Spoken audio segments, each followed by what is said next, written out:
On the 19th of April 1775, an unknown soldier fired a shot that would be heard around the world. The American War for Independence started, and a lot of other shots would follow. The question was who would fire those in the name of the British Crown. There were at most 15,000 redcoats in the colonies. Of these, 8,000 were in the north, up to 7,000 in the middle and the southern colonies. With such low numbers, a British defeat and an independence of the rebels was a certainty. Somehow, the king needed a lot of additional troops.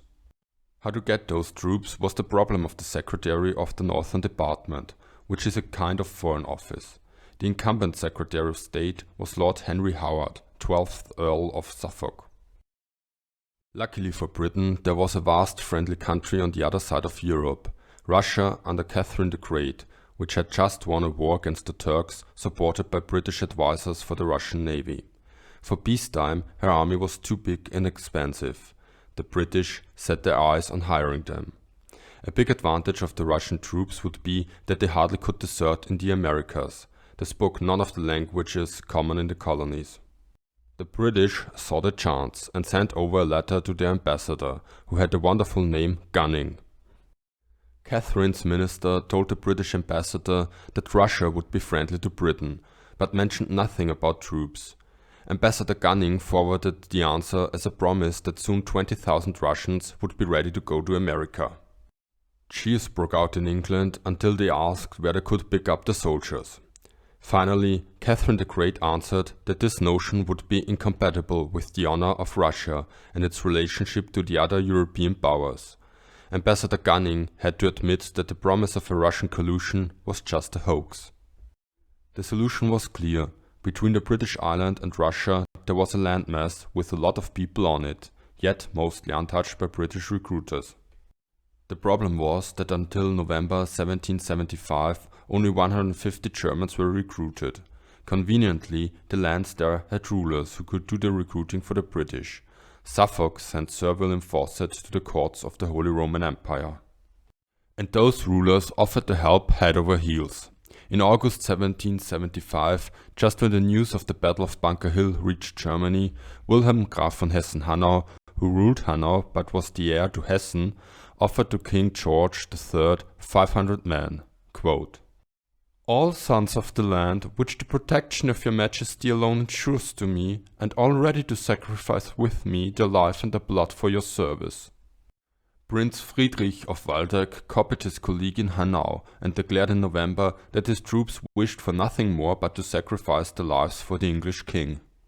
Friedrich II, Landgrave of Hessen-Kassel, and Karl I, Duke of Brunswick, made no offers, but Colonel William Fawcett, the British commissioner for the recruitment, had no problems approaching them. Two other principalities followed. In autumn of 1775, Karl Alexander, Margrave of Ansbach-Bayreuth, offered his troops, but the treaty came to fruition only in 1776. There were other principalities in the Holy Roman Empire whose rulers were just as eager to sell their troops as the Prince of Anhalt-Zerbst. However, those treaties did not come to fruition. One treaty that nearly came into being was that with Württemberg. Suffolk gave orders to accept 3,000 soldiers from this party. Fawcett, observing the situation in Stuttgart, managed to get the British out of this deal. He knew that Württemberg's army could at best reach half of this number, and the equipment was either old or not available at all. Also, Suffolk was not sure if Catholic troops could be trusted. However, some of the Württemberg Jägers managed somehow to end up in the services of Hanau. Another prominent example was Bavaria. When the intentions of the British became clear, the Elector of Bavaria attempted to sell his troops. The problem was that the British ambassador declared towards Suffolk, "The Bavarian troops are the worst I've seen in Germany." It is very funny reading all the insults Kapp has ready for the Bavarians. Other German states who offered troops were Sachsen-Gotha, Baden, Hildburghausen and Hessen-Darmstadt. In the last case, the negotiations failed, probably due to verbal misunderstandings. When the war started, the British also tried to get control of the Scottish Brigade in the service of the Dutch, but they refused, fearing to end up in a conflict against the French. Johann Dirk van der Capellen tot den Bol, a Dutch nobleman, advised the British not to use free people to suppress a rebellion, but rather hire some Janissaries. But the English also recruited some soldiers from their own dominions in Hanover. 5 battalions went to Minorca and Gibraltar, thereby freeing up British troops for the war. A really interesting proposition came from a Herr von Eichbeck. He wanted to recruit Slavons, a people in today's Croatia with experience fighting Turks and Russians. His men would turn Minorca into a supply base and go to America, where they would fight and then build up their own colony to subdue the rebels forever. We are now ready to find out how many troops the British gathered in total. The problem is that numbers are tricky. For the smaller states, the sources are nearly the same. We have a little bit of a problem with Brunswick and a big problem with Hessen-Kassel. Seehase and Krebs have the highest numbers, but these also include members of regiments contracted to the British, who, for a multitude of reasons, never even made a step in the direction of America. Seehase did a study where he left such cases out. His numbers are supported by Atwood, and so we can count the numbers of Hessen-Kassel as 19,600. For the other principalities, I take the average of both available sources. Brunswick provided 5,362 soldiers. Hessen-Hanau added another 2,422 men. For Ansbach-Bayreuth, I go with Bezzel, who did a detailed study on this case. Ansbach-Bayreuth provided 2,353 soldiers. Waldeck sent 1,223 supposed mercenaries. And finally, the smallest contingent came from Anhalt-Zerbst, with 1,160 men. The big question is what the principalities got in return. I'm not going to include shillings and pence, since that will make everything very complicated. For bigger numbers, I will stick to pounds instead. We can find out what such a subsidy treaty looked like by looking at the examples of Hessen-Kassel and Brunswick.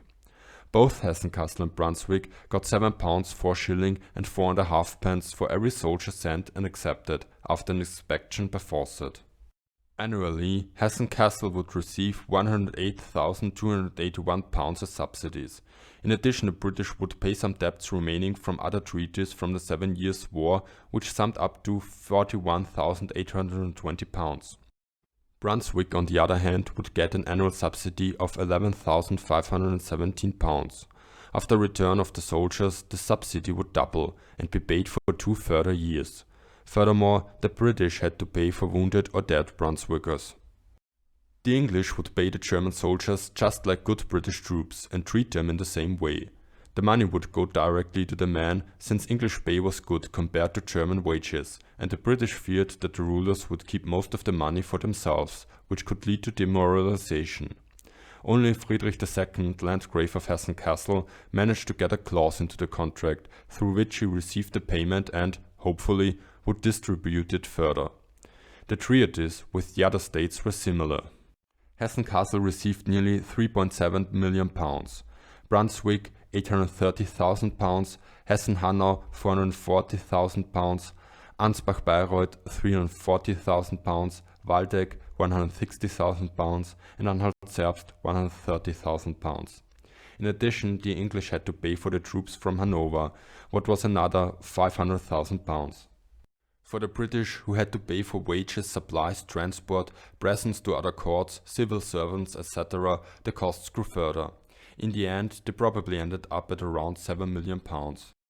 When we sum up the payments and put them in relation to the number of soldiers, we see that Friedrich II, Landgrave of Hessen-Kassel, got the best deal, closely followed by his son, Wilhelm, Graf von Hessen-Hanau. Friedrich August, Prince of Anhalt-Zerbst, made the least favorable deal by far. This is no wonder, since he was so eager to sell his troops. And this is a good place to stop and look at what we learned today. When the Americans revolted, the British Crown faced a problem. The army was much too small and could not be expanded quickly. The British turned to Russia, but, after some diplomatic difficulties, Catherine the Great decided against sending soldiers. Therefore, the English turned to the German states. Luckily, the king had lands in Hanover, but this still was not enough, and so, on the order of Lord Suffolk, Sir William Fawcett negotiated some treaties with other principalities. In sum, 6 German princes provided a little more than 32,000 men over the whole war. Naturally, the calculations are not 100% reliable. Nevertheless, 30,000 Hessians is a good guess for the total number. In return, the British paid around £7 million for everything related to these treaties. And now it is your turn. £7 million for 30,000 soldiers. Was this worth it? Can you think of any alternatives that would provide additional manpower quickly enough? Tell me in the comments. So long. Please click the like button once for every Hessian sent to America. We'll meet again soon. Stay critical, stay curious, stay free.